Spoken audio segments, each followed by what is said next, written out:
This is your daily dose of all things royal. Welcome back, my gorgeous, good-looking friends. Today, we're going to take a look at Prince William. Some of you might not like what I have to say, but that's okay. You're entitled to your opinion, just as I am entitled with mine. But, I hope you stick it out and you listen and you have an open mind about what I'm about to say. So today, it's being reported that Prince William at London Tech Week is talking about how data can be used to prevent homelessness. Naturally, this piqued my interest. In this article, it says, Prince William has told the tech industry that homelessness rarely happens without warning, and technology could help to solve the issue. The prince told London Tech Week that data, technology, and businesses could spot the warning signs of homelessness early and prevent homelessness before it occurs. The earlier you deal with a problem, the better, as we all know in life, said Prince William. There's no one problem that fixes homelessness. It's multifaceted. It's many different things. Many of your customers, your clients, will be using data through banking apps, through their phones, he told the tech conference. I'm not sure you realize how much that data can be used to predict and see problems with potential homelessness before they actually arise.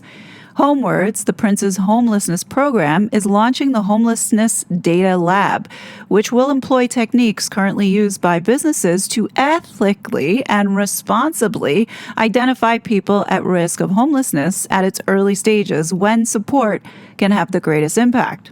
Okay, let's pause there. I don't like the sound of this one bit.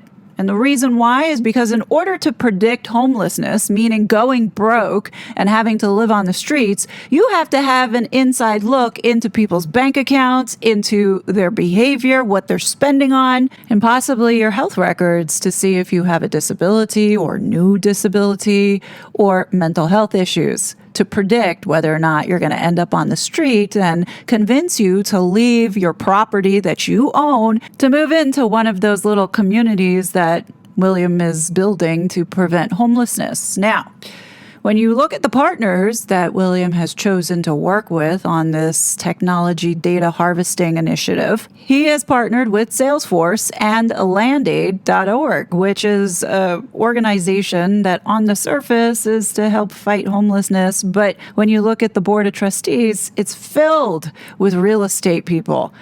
So what do you think is going on here? I can easily see this moving in a very dark direction to where you have people who own property and own homes that might be having some financial problems, and you have all of this data being harvested and predicted, and you've got people like this from Land.org or, real estate developers reaching out to these people saying, hey, you know what?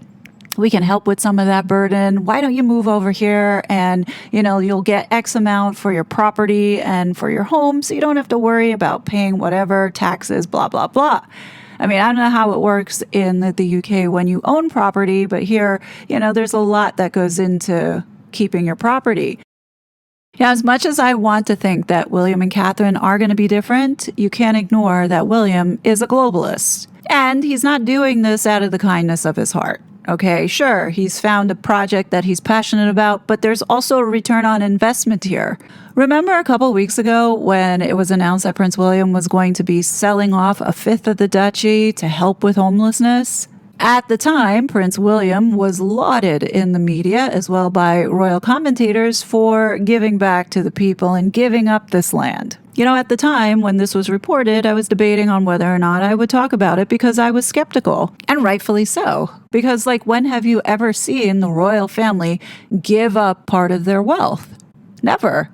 Unless there was some type of return on investment for it. And I said at the time, why would you give up part of your history if there wasn't anything coming back to you? And I said, well, what is the hottest thing right now that everybody is trying to get?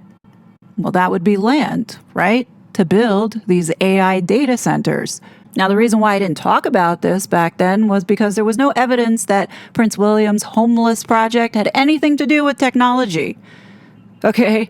So the goal was selling off 20% of this portfolio, which was an estimated of £500 million, I believe, and reinvesting it into, my guess, into these AI data centers, into this technology, the predictable analytics.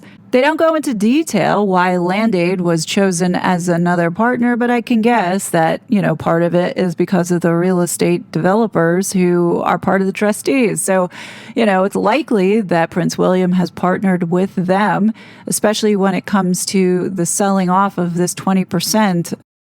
On the roadmap, there are plans today for an AI data center in Bridgewater, Horsey. There's a proposal actually being considered. So, when you look at the timing of this announcement that William is just so generously going to give up parts of his history and, legacy, what is he getting back in return? Because let's be real here. He's not just doing this out of the kindness of his heart. It's because there is some financial incentive coming back. Now that you understand the backstory here, let me finish off this article that was released today. It says the project will be partnered with Salesforce and the UK property charity Land Aid. It will work alongside other major businesses like Accenture, Vodafone 3, Bloomberg, and NatWest to see how techniques used in their businesses could help to end homelessness. More than 430,000 people face homelessness in the UK, but it is rarely random, according to Zara Bolderomi, chief executive of Salesforce UK and Ireland. It can be predictable, which means with the right tools and support, it can be preventable, she said. By bringing together more than 25 organizations across the private-public, the private-public partnership, and nonprofit sectors, the Data Lab allows us to put data and technology to work safely and ethically where it is needed most. Okay, notice that they mention safely and ethically. So they are planning on taking people's personal sensitive data. Dan Hughes, a trustee at Land Aid, said the property industry has a real role to play in tackling youth homelessness. This collaboration is a brilliant example of what's possible when businesses, government, and the sector come together around shared data and a shared goal, that shared vision these globalists are building for this socialist world that is designed to entrap and enslave and control. That's what they're building here, which of course, the PR machine's going to make it look like this is a selfless act of compassion to build a better future for the youth. This digital prison that they're building for the population is not going to include his family. Of course not. You think George and Charlotte and Louis are going to be subjected to be monitored 24/7 on their device? Absolutely not. It's really hard to see the royal family of being above the politics, being above making profit, because when you really drill down and you look closer, they're not doing any of this out of the kindness of their hearts. They're doing it, one, because it's a job for the UK government. If you notice, all of their initiatives and charities that they support always somehow align with what the UK government is doing with the UK taxpayer money. So hopefully by now you're starting to catch on as to whenever the royals promote or support any type of charity or cause, it is likely to tie back to UK taxpayer money being spent by whatever government that's in place. And in this case, you have Prince William out there talking about his initiative to help the homeless and how they plan on using AI technology to predict homelessness. Okay. Well, at the same time, the UK government announces a £1.1 billion AI hardware plan, which includes a £750 million supercomputer for 2030 and a £200 million AI adoption package that is made for AI legal assistance for courts and including this homelessness data lab that Prince William is trying to promote here at London Week this week. The supercomputer is 4 years away, and the data lab has no disclosed budget, but you can be sure that some of the money will be funneling into this project from the UK taxpayer. Now, they say that this supercomputer that they're trying to build by 2030 is supposed to be used for research and, processing heavy data sets, especially when it comes to cancer research. However, doesn't mean that it can at a later date be translated into predictive analytics, like using heavy data sets for policing. This is literally the surveillance state that they are laying the groundwork for. I mean, as is, they're already exploring ways to use AI in the justice system. Deputy Prime Minister David Lammy announced that AI legal assistance to support legal professionals with routine casework, including research and case analysis. There will be new listing tools for judges and streamlined case management designed to tackle the court backlog. So essentially, predicting or quickly coming to an assessment as to what to do with criminals, I guess. Look, I get that we're in an AI race, but the question is, where's the finish line? Like, what is the finish line? And I don't think anybody has defined that yet. And what concerns me is that we're going so fast because people see dollar signs everywhere, money being invested into building out infrastructure. But the question is, how is that going to affect the consumer?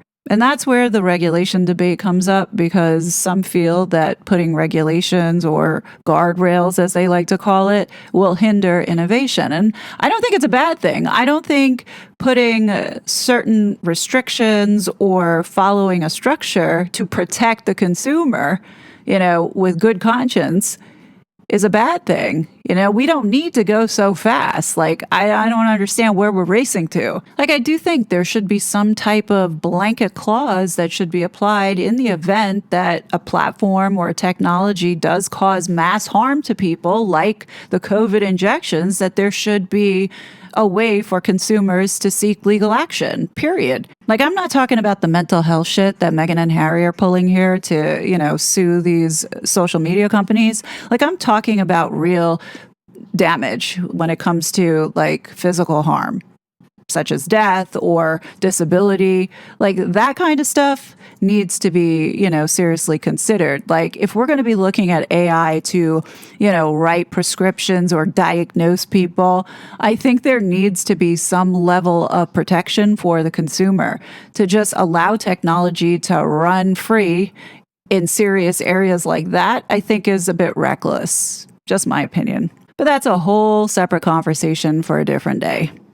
Call me cynical, but I think it would be really naive to believe that all of these, companies coming together with Prince William to fight homelessness is really sincere and genuine. You have a pool of money coming from the taxpayer that these companies want to get their hands on. When you think about it, 1.3 billion pounds could provide 433 million meals. That's about 4 million children that could be given food. There's no excuse for the UK to have children going hungry. But here we have all of this money being invested into projects that likely is not going to do a damn thing to close the wealth gap nor help solve homelessness, in my opinion. All of this data that they're going to be harvesting is going to be used for either exploitation or profit in some way. Yeah, I think it's pretty clear that this AI race is very real. You have the United States pumping out data centers. You have China pumping out data centers. You have the UK trying to compete, pumping out data centers. Sure enough, you're going to see the environment start to take a back seat. What frustrates me the most is the constant deception that we see with the PR machines. The royal family do use social issues and vulnerable people to sell the image that they're for the people. But for me, it's now starting to ring hollow, especially when something truly matters and they end up staying silent. There's been no acknowledgement of Henry Nowak or the horrific child abuses that have come to light. Statements only appear when the optics are under threat, like William and Catherine's quick response after the Sleazy E files dropped, which conveniently overshadowed William's Middle East trip. It's also hard to ignore how neatly the royal family's charities and initiatives line up where taxpayer money is already being spent. We see it in Ukraine, mental health, cancer. These causes, we know, end up padding the pockets of the already wealthy, and the philanthropy spin makes it even more disgusting. It's not just Harry and Meghan, okay? When you look at the setup of Archewell, the Royal Foundation, the King's Trust, all of them are set up in the same way to how the money flows and how it goes through layers and layers and layers until the money trail actually disappears. At the same time, we have vast wealth being hoarded while children in the UK are going hungry. And again, I say this is a first world country and you have this going on. Like, it shouldn't be. With all this money going into charities to help society, then why has the wealth gap only widened? Why are there more people going hungry? And why does the war in Ukraine show no signs of ending? And after decades of climate policies that have bankrupted the middle class, what do they have to show for it? Have the ice caps stopped melting? I mean, really. It will be interesting to watch how this all plays out. I'm not saying that this program Prince William is leading is not going to help society. It's going to help somebody, somewhere, some form. There's a lot of money that's being injected into these initiatives. The question is it going to get to the people to actually reduce homelessness? Is it going to solve homelessness? Is it going to improve, people's lives? That's yet to be seen. And at this point, based off of all of these charities that are trying to help and do good in the world, and we just seem to be, deteriorating further, you have to question it. That's all. I'm not saying that William is equally as, sinister as Harry and Meghan. No, that's not it. But you can't ignore the fact that William is of the same globalist mindset. And that's where I caution everybody, especially when it comes to the spin in the narratives that we are being told. There's no doubt in my mind that there is an ROI somehow, some way, some form going back to William and his family. Whether it be in private investments in, areas of where we know that development is happening to increase their wealth. Like, I think we'd be extremely naive to think that the royal family doesn't have investments. There's no way they would be able to maintain their wealth and their status and power if their wealth was not growing. And that's just the way it goes. That's the way life has been, right? Anyway, that's just my thoughts on this, but I thought I would bring this to light to share just kind of what I'm seeing and, would want to know what you guys think. So definitely let me know your thoughts below. As always, I will be back with more content, but until then, please be safe and I'll talk to you later. Bye. It was such a fraud.